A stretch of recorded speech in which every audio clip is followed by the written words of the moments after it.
স্বাগত নিউজ 24 সকালের সংবাদে আপনাদের সাথে আছি আমি তাবাসসুম আহমেদ। করোনা প্রসঙ্গ। করোনাকালে হৃদরোগের ঝুঁকি বাড়ছে বলে মত বিশেষজ্ঞদের, তাই হৃদরোগীদের বিশেষ সতর্কতা অবলম্বন করার পরামর্শ তাদের। করোনা আক্রান্ত হলে হৃদরোগীদের দীর্ঘস্থায়ী সমস্যারও আশঙ্কা করছেন তারা। অন্তরা বিশ্বাস জানাচ্ছেন বিস্তারিত। বাংলাদেশ পরিসংখ্যান ব্যুরোর হিসেব বলছে করোনাকালে দেশে হৃদরোগে আক্রান্তদের মৃত্যু 22% বেড়েছে। আমেরিকান কলেজ অব কার্ডিওলজির রিপোর্ট অনুযায়ী সাধারণ মানুষের তুলনায় হৃদরোগে আক্রান্ত কোভিড রোগীর মৃত্যুহার অন্তত 8% বেশি। করোনা থেকে সেরে ওঠার পরও হৃদরোগীদের দীর্ঘস্থায়ী সমস্যা হচ্ছে অনেক ক্ষেত্রেই।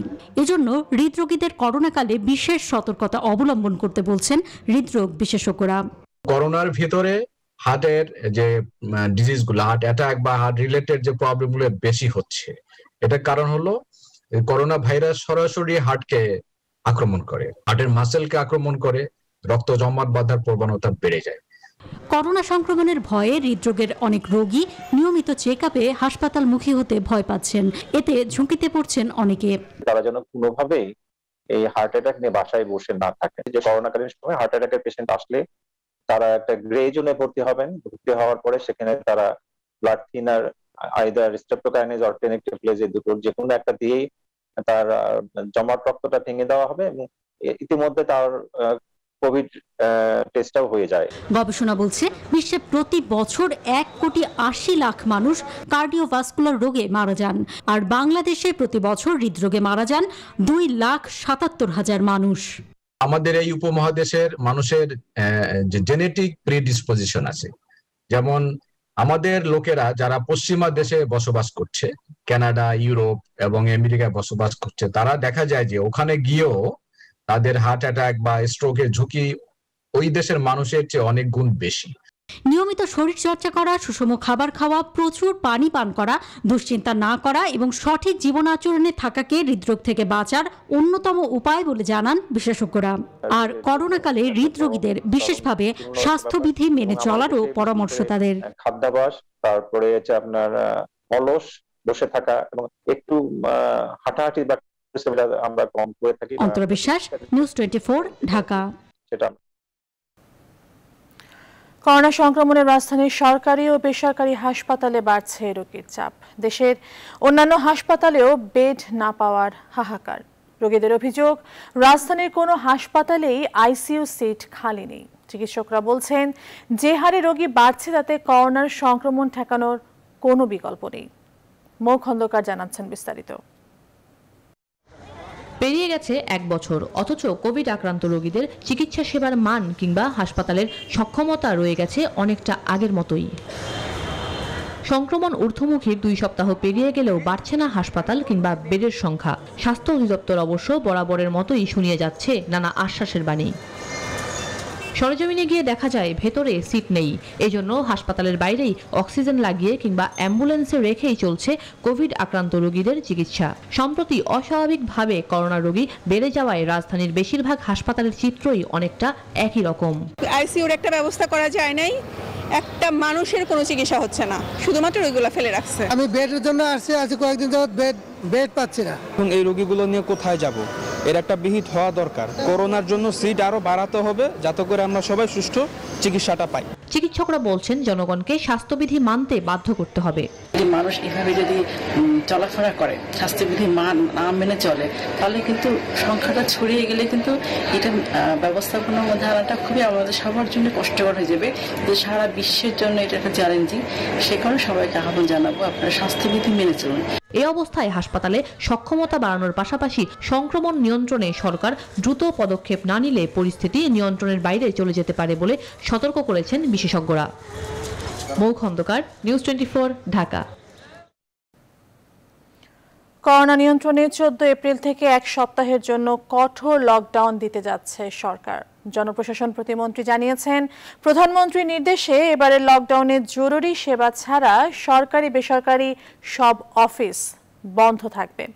এর আগে পরিস্থিতি সামাল দিতে দেশের সিটি কর্পোরেশন ও পৌর এলাকায় 2 সপ্তাহের লকডাউনের সুপারিশ করে কোভিড-19 সংক্রান্ত জাতীয় কারিগরি পরামর্শক কমিটি। লাবন রহমান জানাচ্ছেন বিস্তারিত। করোনার সংক্রমণ রোধে দেশে চলছে লকডাউন, যেখানে দূরপাল্লার বাস ছাড়া সবকিছুই অনেকটা স্বাভাবিক। খুলে গেছে দোকানপাট, শপিং মলও, চলছে গণপরিবহন। স্বাস্থ্যবিধির তোয়াক্কা করছেন না সাধারণ মানুষ। এমন লকডাউনে তাই হু হু করে বাড়ছে সংক্রমণ।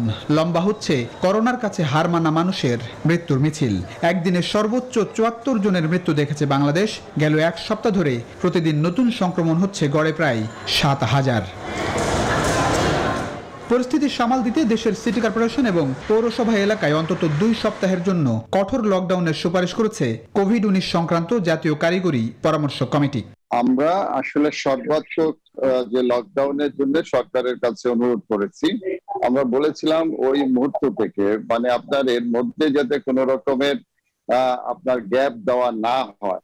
গ্যাপ দেওয়া হলে যখন আমরা দেখতে পাচ্ছি যে মানুষ কিন্তু মুভ করে যায়, তো সেই জন্য তাৎক্ষণিকভাবে যে আপনার কঠোরতার সাথে যে লকডাউন দেওয়ার জন্য আমরা অনুরোধ করেছি। শুক্রবার সকালে সরকারি বাসভবন থেকে ভার্চুয়ালি যুক্ত হয়ে এক সপ্তাহের জন্য কঠোর লকডাউনের ইঙ্গিত দেন আওয়ামী লীগ সাধারণ সম্পাদক। চলমান এক সপ্তাহের লকডাউনে জনগণের উদাসীন মানসিকতা কোনো পরিবর্তন হয়েছে বলে মনে হয় না। তাই সরকার জনস্বার্থে আগামী 14 এপ্রিল থেকে এক সপ্তাহের জন্য সর্বাত্মক লকডাউনের বিষয়ে সক্রিয় চিন্তা ভাবনা করছে। এরপর জনপ্রশাসন প্রতিমন্ত্রী গণমাধ্যমকে জানান, 14 এপ্রিল থেকে সারা দেশে কঠোর লকডাউনে যাচ্ছে সরকার, যেখানে জরুরি সেবা ছাড়া গণপরিবহন ও কারখানা কিছুই খোলা থাকবে না। 14 তারিখ থেকে আমরা 20 তারিখ পর্যন্ত এক সপ্তাহের জন্য একটা কঠোর লকডাউনের একটি ব্যবস্থা, পরিপূর্ণ কমপ্লিট লকডাউন। কঠোর লকডাউনের ভিতরে কোনো অফিস আদালত খোলা থাকবে না এবং সেখানে শুধু জরুরি সেবা ছাড়া সবকিছুই বন্ধ থাকবে। আমরা চাইবো যে এক সপ্তাহ মানুষজন একদম ঘরে থাকবে। গেল 5 এপ্রিল ভোর 6টা থেকে 11 এপ্রিল রাত 12টা পর্যন্ত সারা দেশের শপিং মল, দোকানপাট, হোটেল, রেস্তোরাঁ সহ বিভিন্ন ক্ষেত্রে নিষেধাজ্ঞা দেওয়া হয়েছিল, কিন্তু কাজের কাজ হচ্ছে না কিছুই। প্লাবন রহমান, নিউজ 24, ঢাকা।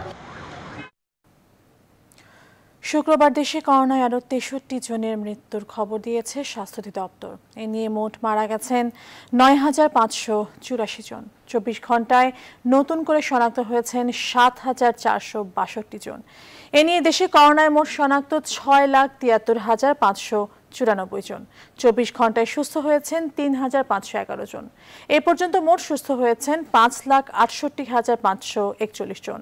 আর 24 ঘন্টায় নমুনা পরীক্ষা করা হয়েছে ৩৩,৬৫৪টি। গত 24 ঘন্টায় রোগী শনাক্তের হার 23.57%। আর এখন পর্যন্ত শনাক্তের হার 13.062%। শনাক্ত হার বিবেচনায় সুস্থতার হার 84.40%। আর শনাক্ত বিবেচনায় মৃত্যুর হার 1.42%।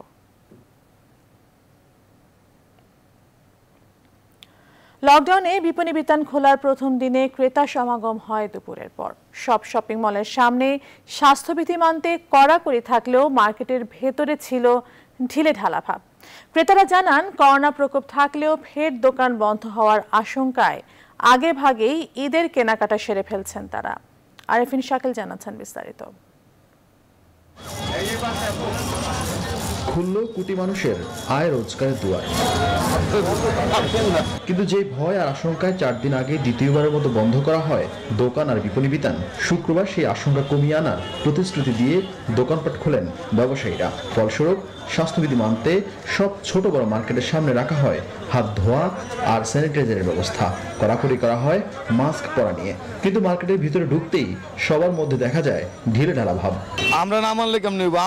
আমরাই তো সচেতন করব। প্রত্যেকটা দোকানে আমরা হ্যান্ড স্যানিটাইজার এবং মাস্কের ব্যবস্থা করেছি। আমরা স্বাস্থ্যবিধি মানা ছাড়া কেউ মার্কেটে প্রবেশ করবো না। প্রত্যেকের মুখে 100% আমরা মাস্কটা এনশিওর করতে চাই। এইটা যদি আমরা আগামী 5 দিন সরাসরি প্রতিপালন করতে না পারি, সেই ক্ষেত্রে কিন্তু আমাদের আগামী দিনের দোকান খোলা রাখা কোনো সুযোগ থাকবে না। তবে মার্কেট খোলার প্রথম দিনে ক্রেতাদের ভিড় খুব একটা দেখা যায়নি। যারা এসেছেন তারা জানান ঈদের আগে মার্কেট বন্ধ থাকার আশঙ্কায় কেনাকাটা সেরে ফেলছেন। এখানে আসছে একটু কসমেটিক কিনতে। ঝুঁকি তো আছে, তারপরে তো দরকার, যেহেতু বাচ্চাদের সামনে ঈদ। আসলে গতবারও তো এরকমই ছিল, বাচ্চা কাচ্চা আসলে এবার চাচ্ছে মন থেকে। আগামীতে কি হয়ে যায়, কি হইতে পারে দেশের পরিস্থিতি বলতে পারি না, এই জন্যই আগে আসে। স্বাস্থ্যবিধি মেনে বিপণী বিতান খোলা হয়েছে চট্টগ্রাম, রাজশাহী, সিলেট সহ দেশের বিভিন্ন স্থানে। তবে সেখানেও খুব একটা ভিড় দেখা যায়নি। আসলে গরমের জন্য মাস্ক পরতে ভালো লাগে না, যে কাস্টমার আসার আগে আমরা সবাই পরে থাকি, মানে এখনই খানে ব্যথা করতেছে, এখনই খুললাম। স্বাস্থ্যবিধি মানার বিষয়ে উদাসীনতা দেখা গেছে রাজধানীর বিভিন্ন বাজারে। আরিফিন শাকিল, নিউজ 24, ঢাকা। লকডাউনের পঞ্চম দিনে প্রায় সবকিছুই সীমিত পরিসরে খোলা ছিল রাজধানীতে। চলাচলে সরকারি বিধিনিষেধ মানছে না বেশিরভাগ মানুষ। গণপরিবহন সংশ্লিষ্টরাও উদাসীন। চালকরা স্বাস্থ্যবিধি মেনে গাড়ি চালাচ্ছেন বললেও বাস্তব চিত্র ভিন্ন। মাসুদা লাবনীর প্রতিবেদন। করোনা সংক্রমণ রোধে দেশে চলছে লকডাউন, কিন্তু খোলা রয়েছে অফিস, ব্যবসা প্রতিষ্ঠান থেকে শুরু করে প্রায় সব গণপরিবহনও। এমন অবস্থায় কতটা রোধ করা সম্ভব হচ্ছে এই মহামারী, প্রশ্ন সাধারণ মানুষের। না, আমি এখানে নিরাপদ না, কারণ আমি মাস্ক পরছি, আমার পাশে যে বসে আছে সে মাস্ক পরে নাই। তার যদি করোনা হয়ে থাকে তারপরেও তো আমার কাছে আসার সম্ভাবনা থাকে। নিজেকে মাস্ক পরতে হবে, অন্যকে মাস্ক পরাতে হবে। রাজধানীর অন্যতম প্রবেশ পথ আব্দুল্লাপুরে মানুষের চলাচল আগের মতোই। কেউ বের হচ্ছেন প্রয়োজনে, কেউ বা অপ্রয়োজনে। দূরপাল্লার বাস চলাচল বন্ধ থাকলেও সাধারণ মানুষ ঠিকই বেশি ভাড়া দিয়ে ছুটছেন ঢাকার বাইরে, কেউ প্রবেশ করছেন ঢাকায়। এতগুলো মানুষ তো পিছনে দুইজন, সামনে একজন।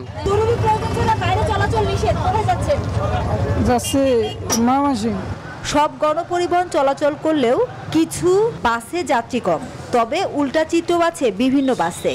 যাত্রী নিচ্ছেন নিয়ম নীতি আর স্বাস্থ্যবিধির তোয়াক্কা না করেই। যাত্রীদের তোলার সময় বেশিরভাগ বাসই ব্যবহার করছেন না হ্যান্ড স্যানিটাইজার। হযরত শাহজালাল আন্তর্জাতিক বিমানবন্দরও ছিল প্রতিদিনের চিত্র। বিদেশ থেকে আগত যাত্রীদের নিয়ম মেনে কোয়ারেন্টিনে পাঠানো হয়েছে, তবে স্বাস্থ্যবিধি এখানেও ছিল উপেক্ষিত। তবে জনস্বাস্থ্য বিশেষজ্ঞরা বলছেন, এমন পরিস্থিতি চললে করোনা সংক্রমণ আরো ভয়াবহ হবে। ভিড় গাদাগাদিতে একদিকে যেমন করোনা সংক্রমণ বাড়বে, অন্যদিকে বড় শহর থেকে তারা করোনাকে বহন করে গ্রামে নিয়ে গেল। সব মিলেই কিন্তু করোনার বিস্তারই তাতে সহায়ক হলো। করোনা প্রতিরোধের জন্য বিজ্ঞান ভিত্তিক পদক্ষেপ ব্যতিরেকে অন্য কোনো কিছুই আসলে দেওয়া উচিত না, সম্ভব নয়। শুক্রবার ছুটির দিন হওয়ায় রাজধানীর কোনো কোনো সড়কে গণপরিবহন ও সাধারণ মানুষের চলাচল অন্যান্য দিনের তুলনায় ছিল সীমিত। মাসুদা লাবনী, নিউজ 24, ঢাকা। নিউজ 24 সকালের সংবাদে নিচ্ছে একটি বিরতি, আমাদের সঙ্গে থাকুন।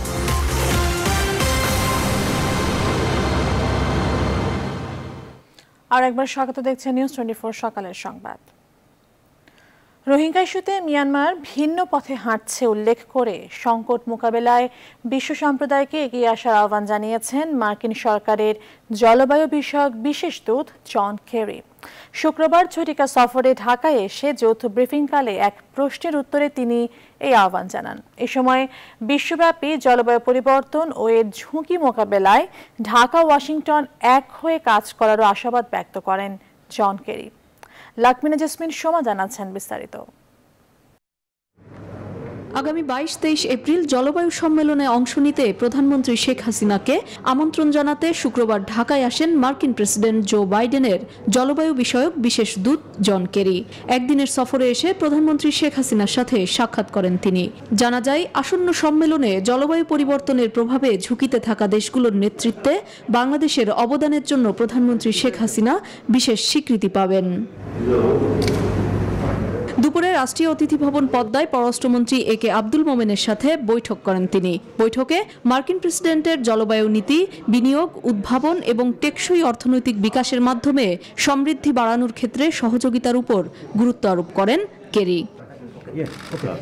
পরে যৌথ ব্রিফিংয়ে বৈঠকের বিস্তারিত তুলে ধরেন পররাষ্ট্রমন্ত্রী একে আব্দুল মোমেন। বলেন, রোহিঙ্গাদের আশ্রয় দিতে গিয়ে পরিবেশ বিপর্যয় ঘটছে কক্সবাজারে। This 1.1 million Rohingya, they're destroying our forest and as well as ecosystem. We hope that US proactive initiative can help them for a safe and dignified return back to their country for a decent living. জলবায়ু পরিবর্তন মোকাবেলায় আন্তর্জাতিক প্রচেষ্টায় বাংলাদেশের ভূমিকার প্রশংসা করে John Kerry বলেন, ঢাকা ওয়াশিংটন এক হয়ে কাজ করতে পারে। I'm here in Bangladesh after being in India and the UAE, both of which nations pledged to raise ambition and to do more in order to try to address this crisis. এক প্রশ্নের উত্তরে মিয়ানমারের পরিবর্তিত রাজনৈতিক পরিস্থিতি তুলে ধরে রোহিঙ্গা সংকট মোকাবিলা বাংলাদেশের একার দায়িত্ব না বলে মন্তব্য করেন John Kerry. The global community needs to help step up. This is not a responsibility for Bangladesh alone. I know that we fought very hard to try to see Myanmar move in a different direction. Corona মোকাবেলায় বহুজাতিক সমন্বিত উদ্যোগের উপরও জোর দেন মার্কিন দূত John Kerry. লাকমিনা jasmine Soma, news 24, Dhaka.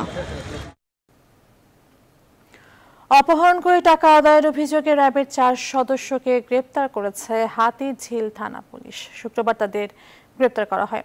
DMP commissioner Shafiqul Islam এই গ্রেপ্তারের বিষয়টি নিশ্চিত করেন। এই ঘটনায় জড়িত আরও 2 জন পলাতক আছেন। তাদের মধ্যে একজন বিজিবির সদস্য ও আরেকজন আইনশৃঙ্খলা রক্ষাকারী কোনো বাহিনীর সদস্য নন, তিনি সাধারণ মানুষ। ডিএমপি কমিশনার বলেন, টাকা আদায়ের অভিযোগে গ্রেপ্তার 4 জনের বিরুদ্ধে থানায় নিয়মিত মামলা হলেও 4 জনকেই তাদের নিজ নিজ বাহিনীর হাতে তুলে দেওয়া হয়েছে। আর র্যাব মুখপাত্র জানান, তদন্ত সাপেক্ষে ব্যবস্থা নেওয়া হবে। একজনকে অপহরণ করে তার কাছে 2 কোটি টাকা চাইছে, তারপরে 12 লাখ টাকা নেগোসিয়েশন হয়েছে। এক পর্যায়ে তার বোন যখন টাকা দিতে যাবে তখন পুলিশের সাথে যোগাযোগ করছে। পরে পুলিশ 2 জন সদস্যকে ওই টাকা দেওয়ার সময় সিএনজি থেকে আটক করে। এরপরে 2 জন খুব সম্ভব পলাতক আছেন। তদন্ত করছি। তদন্তে যদি ভাইয়া তারা আসলেই দোষী সাব্যস্ত হয় বা প্রমাণিত হয় যে তারা এই অপহরণের সাথে জড়িত, আমাদের সদস্য, আমাদের কোনো এক সদস্য জড়িত থাকে, তাহলে আমরা অবশ্যই তাদের ব্যাপারে কঠোর আইনের ব্যবস্থা গ্রহণ করব।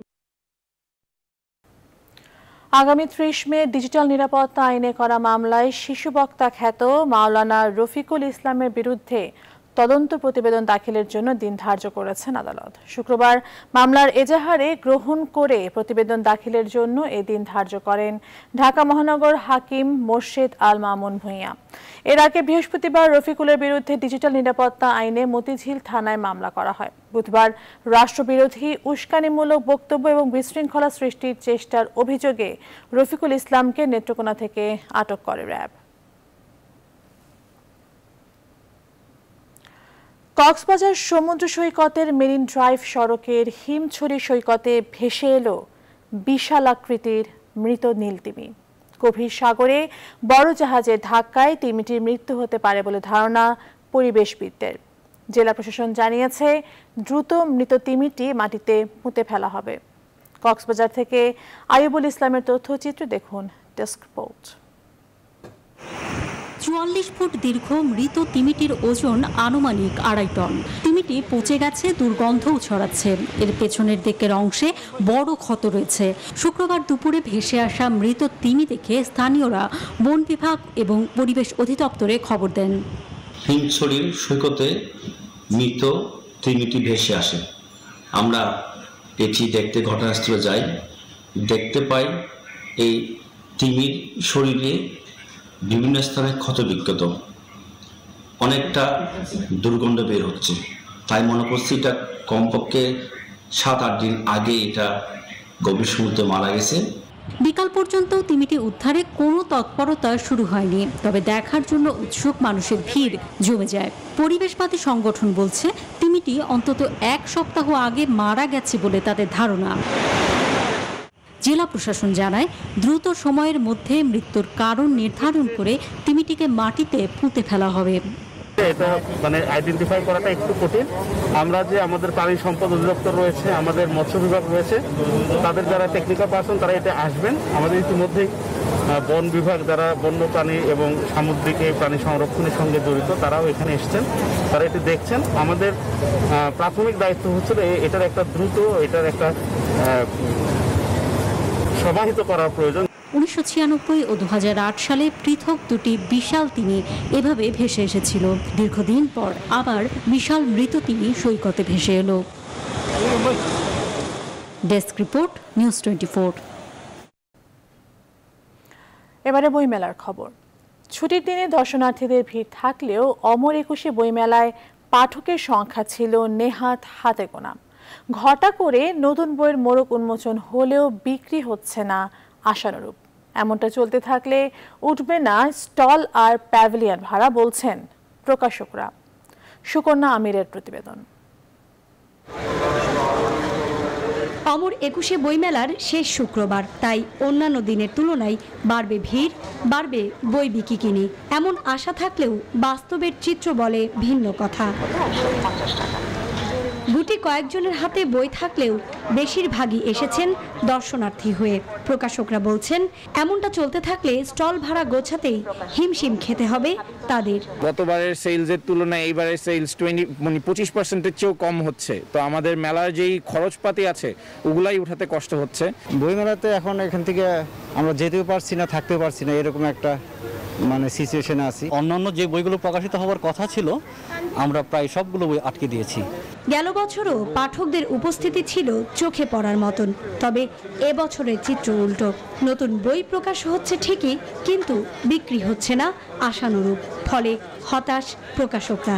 লোকরা কিন্তু সবাই মেলায় আসেন সাধারণত বিকেলের দিকে, এবং এবার কিন্তু বিকেলে আমরা মেলার সময়টা পাচ্ছি না। সেই দিক থেকে এই বই মেলা এখন পর্যন্ত প্রাণ আর পেল না। যে পরিমাণ বই এনেছে সেই পরিমাণ কোনো অংশই বিক্রি হয়নি, অর্থাৎ 10% যদি বলেন তাও বিক্রি হয় না। সুতরাং হতাশ আমাদের সবারই। আগামী 14 এপ্রিল শেষ হবে বইমেলার 37তম আসর। সুকন্যা আমির, নিউজ 24, ঢাকা। এবার ফার্স্ট সিকিউরিটি ইসলামী ব্যাংক অর্থ বাণিজ্যের সংবাদ। পবিত্র রমজানকে সামনে রেখে বাড়তে ভিড় রাজধানীর বাজারগুলোতে। তবে আসার কথা অন্যান্য বছরের মতো দাম নিয়ে অস্থিরতা নেই বাজারে। বিক্রেতারা বলছেন, রমজানেও সংকট হওয়ার কোনো সংশয় নেই। তবে লকডাউনের অজুহাতে বেড়েছে প্রায় সব ধরনের মাছের দাম। অন্যদিকে কিছুটা সহনীয় মাংসের দামও। আন্তর্জাতিক প্রসঙ্গ। ভারতের পশ্চিমবঙ্গ বিধানসভা নির্বাচনের চতুর্থ দফা ভোট গ্রহণ শুরু হয়েছে। সকাল 7টায় 44টি আসনের বিভিন্ন কেন্দ্রে শুরু হয় ভোট। এ দফায় আরও কড়াকড়ি অবস্থানে রয়েছে নির্বাচন কমিশন। বুথে থাকছে মোট 793 কোম্পানি বাহিনী। এবারের ভোট আগের 3 দফার তুলনায় কিছুটা বেশি গুরুত্ব দিয়ে দেখা হচ্ছে। উত্তর থেকে দক্ষিণে মোট 44টি আসনে প্রার্থীদের ভাগ্য পরীক্ষা এই দফায়। ভাগ্য পরীক্ষা হবে রাজীব বন্দ্যোপাধ্যায়, বৈশালী ডালমিয়া, অঞ্জনা বসুদের মতো হেভি ওয়েট প্রার্থীদের।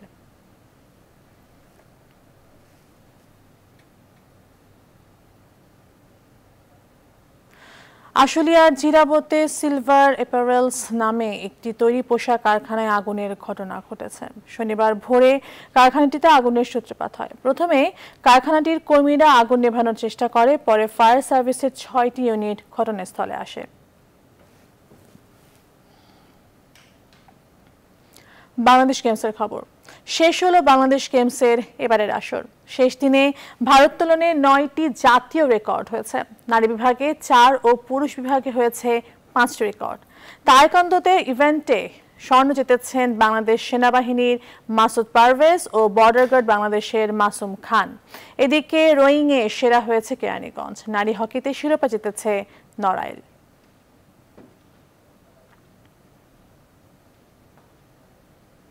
নিউজ 24 সকালের সংবাদ এখন এ পর্যন্ত। এতক্ষণ সাথে থাকার জন্য ধন্যবাদ সবাইকে।